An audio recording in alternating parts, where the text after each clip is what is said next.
wabarakatuh. Di sini saya akan menyampaikan sebuah fenomena mobil terbakar ya. Pinggir jalan lintas Barat Sumatera, tepatnya di Bandara Kemudi, macet. Kecamatan Bungu, Kabupaten Manus. Tepatnya tanggal 26 Oktober 2021.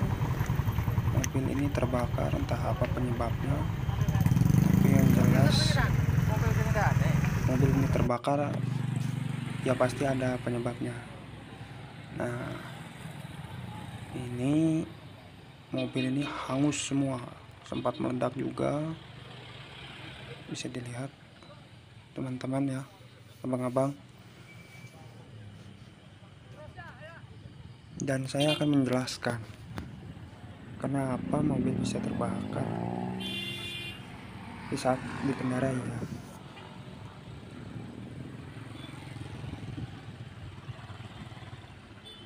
Nah, di sini saya jelaskan. Sebenarnya mobil itu terbakar pasti penyebabnya karena konslet listrik atau ada bahan bakar yang bocor. Ya, dikarenakan servis yang kurang bagus atau kurang teliti, jadi ada sebuah konslet ya berupa percikan api yang menyambar gitu, dan menyambar bahan bakar yang bocor tadi itu, sehingga menimbulkan sebuah kebakaran, sambaran gitu modelnya. Trik yang mau saya berikan adalah kalau kita punya kendaraan, sebaiknya kita teliti lagi ketika kita seperti memasang modifikasi seperti lampu-lampu variasi gitu. Nah, itu kan kabelnya tidak diukur secara standar ya. Kalau kabel-kabel variasi itu, kabel itu tuh kecil dan dia mudah terbakar. Tidak seperti kabel yang bawaan dari pabrik mobil itu yang sesuai standar, yang sudah diukur ketebalannya, daya tahan panasnya. Kalau barang-barang variasi itu kan nggak ada yang semuanya bagus gitu, namanya barang variasi. Nah,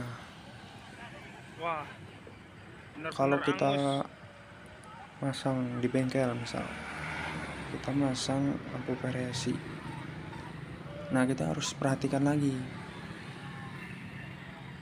apakah bakaran konslet atau enggak. Itu harus kita perhatikan, seperti kita isolasi atau kita bungkus tuh sambungan-sambungan kabel itu sangat berpengaruh gitu, apalagi kalau kena air kan konslet ketika hujan. Nah, konslet ada bensin yang bocor atau bahan bakar yang bocor, nah, mau tidak mau pasti itu kesambar itu kalau ada arus listrik yang dilewati si bahan bakar tersebut. Nah, contohnya seperti ini fatal, itu orangnya nggak apa-apa ini. Nah, dari kawan-kawan jangan lupa subscribe dulu, like, komen ya. Semoga video ini bermanfaat. Jelaskan lagi contoh kecil, sekring. Misalkan sekring di mobil itu kan banyak sekring, ada yang 5 ampere, ada yang 15 ampere, ada yang 20, 25, 7,5. Nah, di situ misalkan standarnya 5 ampere. Nah, ketika kita pasang di bengkel, ketika kita servis misal, itu harus diteliti lagi. Harusnya yang standarnya 5 ampere ya harus 5 ampere. Jangan dipasang 25 ampere atau lebih. Itu yang berisiko menyebabkan kebakaran. Misal seharusnya 5 ampere, kita pasang 25 ampere. ketika ada konsleting. Sempat meledak juga tadi. Pas konsleting itu harusnya 5 ampere, sekring itu putus, diganti dengan sekring yang 25 ampere. Itu kan melebihi batas itu. Jadi daya tahan panas itu berlebih, sehingga kabel, misalkan kabel kecil harusnya tahanan arusnya itu sedikit, itu bebannya lebih banyak ketika kita pasang sekring yang 15 ampere atau lebih itu. Nah, itu penyebab kebakaran di situ. Kabel jadi panas, lalu meleleh dan terbakar. Nyamber tuh bahan bakar atau bensin yang menetes tadi atau rembes. Nah, itulah penyebab kebakaran yang biasa terjadi pada mobil atau kendaraan lain, motor. Itu teman-teman ya, abang-abang ya, saya menjelaskan ya, semoga bermanfaat. Terima kasih. Assalamualaikum warahmatullahi wabarakatuh.